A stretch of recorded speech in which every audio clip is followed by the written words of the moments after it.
কোনো রকম পেঁয়াজ রসুন ছাড়াই আজকের এই রেসিপিটি ঢ্যাঁড়স মশলা। তো চলুন শুরু করা যাক। দেখুন আমি সাদা সর্ষে আর পোস্তটা ভিজিয়ে রেখেছি, আর একটা মশলা আমরা বানিয়ে নেব। এখানে আমি দিয়ে দিলাম জিরের গুঁড়ো, সামান্য একটু হলুদ, সামান্য একটু ধনে গুঁড়ো, আর দিয়ে দিলাম কাশ্মীরি লঙ্কার গুঁড়ো। সামান্য একটু জল দিয়ে এটাকে আমরা ভিজিয়ে রেখে দেবো। আর অন্যদিকে যে সর্ষে আর পোস্তটা ভেজানো ছিল সেটা আমি এখন শিলনোড়ায় দিয়ে বেটে নেব। এর মধ্যে আমি 3টে কাঁচা লঙ্কাও দিলাম। তো এখানে দেখুন আমি গ্যাসের উপরে কড়াই বসিয়ে দিয়েছি আর তেলও গরম হয়ে এসছে। এর মধ্যে আমি দিয়ে দেব কালো জিরে আর 3টে কাঁচা লঙ্কা। ঝালটা আপনারা নিজেদের স্বাদ অনুযায়ী দেবেন। তো এটা একটু ভাজা ভাজা হয়ে আসলে আমি এর মধ্যে ছেড়ে দেবো ঢ্যাঁড়স। তো ঢ্যাঁড়সগুলি বেশি বড় থাকলে আপনারা 2 টুকরো করে নেবেন, আর বেশি বড় না থাকলে আপনারা মাথাটা আর গোড়াটা কেটে ব্যবহার করতে পারবেন। তো এখানে আপনাদেরকে একটা টিপস দিচ্ছি, ঢ্যাঁড়স সবসময় ভালোভাবে ধুয়ে তারপরে কাটবেন, কেটে কখনো ঢ্যাঁড়স ধুবেন না। তো এখানে ঢ্যাঁড়সটি দেওয়ার পরে এটাকে আমরা ভালোভাবে নাড়াচাড়া করে ভেজে নেব। এর মধ্যে আমি দিয়ে দেব সামান্য একটু হলুদের গুঁড়ো। এই স্টেজে ঢ্যাঁড়সের মধ্যে আমি এখন কোনো রকম লবণ ব্যবহার করব না, আমরা লবণটি লাস্টে ব্যবহার করব। ঠিক আছে? তো এখানে দেখুন ভাজা হয়ে গেছে, আমি এটাকে তুলে রেখে দেবো সাইডে। আর সেম তেলের মধ্যে আমি যে বেটে রেখেছিলাম সরষের পোস্তটি সেটা আমি এখানে দিয়ে দিলাম। এটাকে আমরা ভালোভাবে নাড়াচাড়া করে একটু ভেজে নেব। তারপরে এর মধ্যে দিয়ে দেব যে মশলাটি আমরা বানিয়ে রেখেছিলাম, সেই মশলাটি এখানে আমরা দিয়ে দিলাম। এই মশলার যে মিশ্রণটি আছে এর মধ্যে সমস্ত রকম গুঁড়ো মশলা চলে এসছে, তো আলাদা করে আমরা কোনো রকম এখানে মশলার ব্যবহার করব না। তো এই মিশ্রণটিকে আমরা মিডিয়াম আঁচে ভালোভাবে এটাকে আমরা কষিয়ে নেব। আর এর মধ্যে আমি দিয়ে দেব সামান্য একটু হলুদ গুঁড়ো, আর এখন আমরা ব্যবহার করলাম লবণ। ঠিক আছে? আমরা লবণ ডিরেক্টলি ঢেঁড়সের মধ্যে দেব না, আমরা এই মশলাটির মধ্যে লবণ দেব।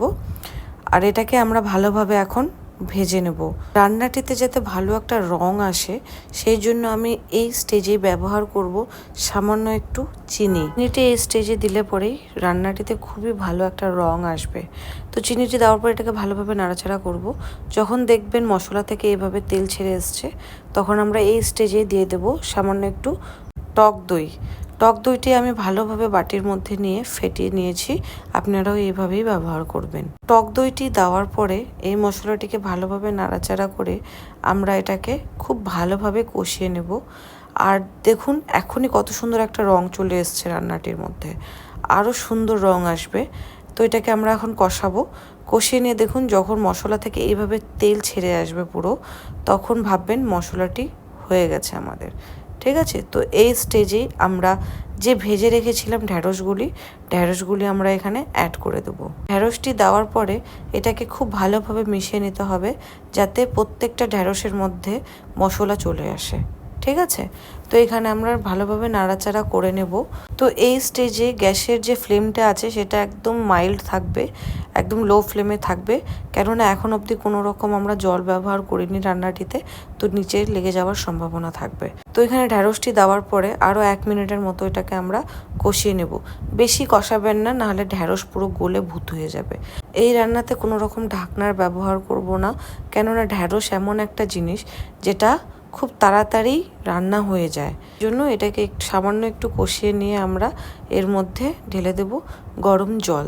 এখানে সামান্য একটু গরম জল ব্যবহার করেছি, কেননা এই সবজিটি একটু মাখা মাখা থাকলে বেশ ভালো লাগে।